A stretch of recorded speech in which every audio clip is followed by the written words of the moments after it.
United States Senators Bill Hagerty, RTN, and Tim Kaine, DVA, members of the Senate Foreign Relations Committee, on the 10th of April 2024 introduced the Philippines Enhanced Resilience Act of 2024, PERA Act, a bill to strengthen and modernize the U.S.-Philippines alliance through significantly increased U.S. security assistance.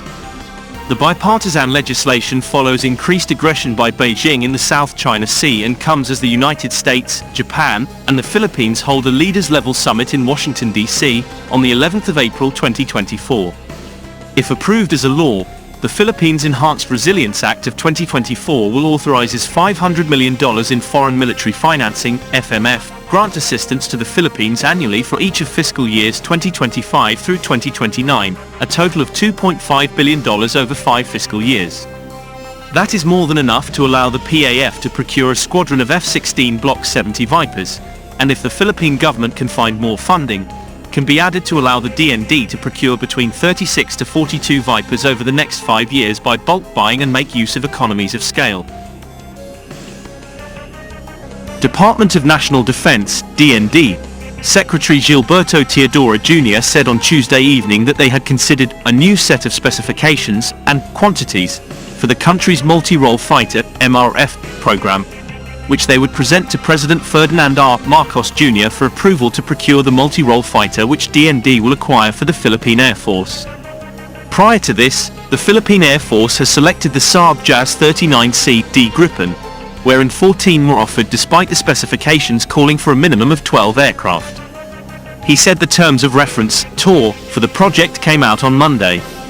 It came out yesterday, Monday, our TOR for the MRF, and then once it is approved by the President, the TOR will go to Horizon 3 of the Armed Forces of the Philippines Modernization Program. There is a new Horizon 3, which we have to present to the President for him to approve, Teodoro said.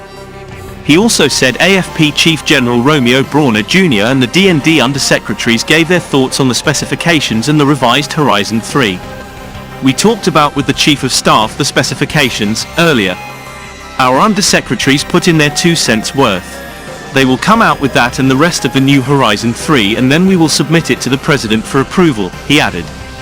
Teodoro, however, did not give details on whether the new Horizon 3 that they will present to the Chief Executive is part of the ongoing re-horizoning and re-strategization efforts for the AFP Modernization Program. Initially, the AFP Modernization Program's Horizon 3 is scheduled for 2023 to 2028, while Horizon 2 is from 2018 to 2022 and Horizon 1 is from 2013 to 2017. The multi-role fighter jet acquisition project of the Philippine Air Force can consider as one of the most ambitious acquisition projects that the Armed Forces of the Philippines has throughout its modernization program under the Republic Act 10349, especially that this project will provide the Philippine Air Force far more capable fighter jets that both can defend its airspace and provide close air support operations, hence its description as a multi-role fighter. If the PAF changes the quantity of the fighters to be acquired, it could spell doom for Saab and Sweden to sell the 14 new but unfinished airframes being kept by Saab for sale to interested buyers. Since there are only 14 airframes available, a change in quantity, which we believe could be between 24 to 36, closes the door to Saab, unless the PAF and DND will do a mixed procurement and take advantage of Saab's ability to deliver the Gripens in less than 2 years. 2 aircraft manufacturers are the primary participants for this acquisition project, with each of them are hoping to secure the contract of providing at least 12 units of multi-role fighters for the Philippine Air Force requirements. One is Lockheed Martin and their F-16 Viper multi-role fighter jets, that is a mainstay fighter jet for multiple air forces across the world, including a multitude of squadrons within the United States Air Force. The other is Saab and their JAS 39 Gripen Block C D jets, as they show the desire to secure another customer of the jets in the Indo-Pacific region, aside from Thailand.